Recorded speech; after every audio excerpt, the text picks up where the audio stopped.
O senhor tem medo de Alexandre de Moraes. Todos aqui têm medo de Alexandre de Moraes. As Forças Armadas são subjugadas, subordinadas, não ao ministro civil, nem ao presidente da República, muito menos. É um senhor chamado Alexandre de Moraes, ditador da República, que já não é bem mais uma República Federativa do Brasil. Se minha primeira intervenção foi um desabafo bastante veemente, essa segunda é de tristeza, porque eu vi, na verdade, tanto o ministro como o comandante corroborando com a fala inicial que fiz, confirmando o que justamente eu havia dito. As matérias da imprensa traziam que houve informação dada, eu não passei disso, eu mostrei as manchetes. Se há incoerências no texto, podem ser acusadas, mas aquilo que foi dito pela imprensa foi confirmado, assim como o próprio comandante Tomás, da mesma forma, disse que se consultou sim com o ministro Alexandre de Moraes. E aí eu me pergunto, qual é a função hoje do STF, do Supremo Tribunal Federal, se é virar fonte de consulta de comandante do Exército? O comandante do Exército, no máximo, vai se consultar com a Justiça Militar. Conversa institucional, que negócio é esse? O juiz fala nos autos. E aí não vai uma crítica, Vossa Senhoria está atuando dentro, também vai de certa forma, mas para atenuar um pouco, vai dentro do que está acontecendo hoje no Brasil. Ministro fala o tempo todo, a entrevista o tempo todo, fala fora dos autos. Torna-se consultor de comandante do Exército, sobre não promoção, mas remoção. Mas tem cabimento um negócio desse? Olha que está sujeito hoje o Exército Brasileiro às Forças Armadas. A sujeição das Forças Armadas hoje não é a lei, não é a Constituição. Como disse o ministro, ordem judicial cumpre se decidimos cumprir a ordem. O problema é que a ordem judicial é ilegal, deputado Crisóstomo, é inconstitucional. Então o que o Exército está fazendo, o que o Ministério da Defesa está fazendo, é obedecendo a Alexandre de Moraes. É Alexandre de Moraes que manda nas Forças Armadas brasileiras. Não é a Constituição, não é a legislação, não é a lei que vale, porque vocês sabem, uma coisa que eu posso dizer em elogio ao senhor, General Tomás, o senhor é inteligente. O senhor é tão inteligente que sabe que o que está acontecendo aqui é uma maquiagem, é um simulacro de devido processo legal. O artigo 69, aliás, do Estatuto dos Militares diz que é só em caso de flagrante que poderá um militar ser preso por autoridade policial, militar ou civil. O senhor sabe que mesmo o caso, fora do contexto que o senhor citou aqui, teve participação pelo menos de coordenação do Exército. Esse negócio de entrar na Vila Militar, como fizeram, para fazer busca e apreensão, o senhor sabe que é absurdo, o senhor é inteligente. O senhor sabe que é ilegal. O senhor sabe que é inconstitucional. E o senhor sabe que está obedecendo a ordem de Alexandre de Moraes, desrespeitando a Constituição.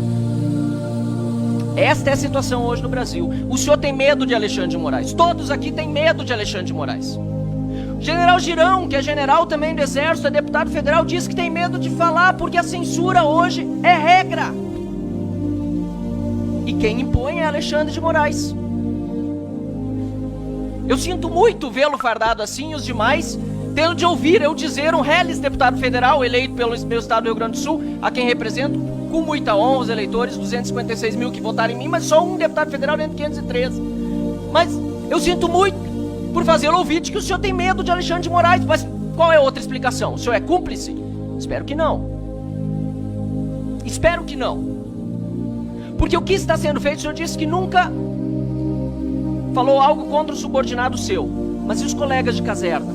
Um deles preso, ilegal, inconstitucionalmente, sofrendo as agruras do cárcere privado, do convívio com sua família. General Heleno, não lhe comove? Os demais generais, almirantes também. Essa é a situação que nós vivemos no Brasil. E desculpem-me as palavras duras que são palavras talvez apenas, e quem sabe serei censurado, perseguido, humilhado, não me importa. Não me importa, porque precisa ter alguém para dizer o que está acontecendo. Para dizer, porque saber todos sabem. Os senhores podem até dizer outras coisas. O ministro Monteiro Filho, José Múcio, disse também, né? Dentro da narrativa do governo, entendo, o senhor é parte do governo. Que a polícia do Distrito Federal demorou a chegar. O senhor sabe que não foi assim. A Força Nacional estava parada de prontidão do lado do Ministério da Justiça, não foi utilizada. O governo contribuiu. G. Dias, Gonçalves Dias. Onde viu? Onde está? Ninguém sabe, ninguém viu. Mas foi a polícia do Distrito Federal que demorou a chegar. Claro, é isso que é para ir para os livros da história. Tomara que no próximo mandato, tomara que se encerre esse com o impeachment do Lula e o senhor seja ministro de novo e possa tratar de outra narrativa, mas uma que seja verdadeira. Não essa que o PT está espalhando, não essa do golpe. Eu entendo o seu papel, mas eu sei que o senhor entende o meu também, de oposição. E de buscar deixar bem claro aqui as perguntas que eu fiz e que não foram exatamente respondidas. Porque eu perguntei se o Código Penal Militar ainda existe. Porque para esses militares, inclusive os da ativa, não está valendo. Eu perguntei sobre a reação às ordens da justiça que eram ilegais. Eu disse, não, cumpra-se da justiça, mas são ilegais, são inconstitucionais. O Exército, as Forças Armadas, o Ministério da Defesa, nada vai dizer quando uma ordem é ilegal, quando é inconstitucional. Não vai se pronunciar, é isso. Não obstante ilegais, não obstante sendo ordens de um ministro da Suprema Corte, que não é o presidente da República, fazendo o Exército cumpri-las a desagrado da Constituição, o Exército não vai se pronunciar. E se o problema é Senado, por exemplo, tem assessor parlamentar que chega, tem presidente do Senado, tem membro do Senado para lá conversar para fazer isso, o impeachment de um ministro, ou pelo menos a contenção da corte acontecer por meio daquele parlamento, daquele lado de lá. Mas me parece, e até gostaria de saber se existe algo nesse sentido, mas me parece que não há nenhum esforço para que essa ditadura não se consolide no Brasil com apoio obsequioso das nossas Forças Armadas. A terceira pergunta, se o senhor se consulta com Alexandre de Moraes, o senhor respondeu afirmativamente, né? Não precisa mais responder. E ficou muito claro, infelizmente, que isso acontece. E a quarta é se as Forças Armadas entendem que há uma prevaricação diante dos abusos de autoridade cometidos por Alexandre de Moraes. Essa hoje é a situação no nosso país. E o senhor é inteligente, o senhor sabe disso. O senhor pode me responder outras coisas, pode tergiversar, sair por aqui, sair por ali. Mas essa é a situação hoje no nosso Brasil. As Forças Armadas são subjugadas, subordinadas, não ao ministro civil, nem ao presidente da República, muito menos. É um senhor chamado Alexandre de Moraes, ditador da República, que já não é bem mais uma república.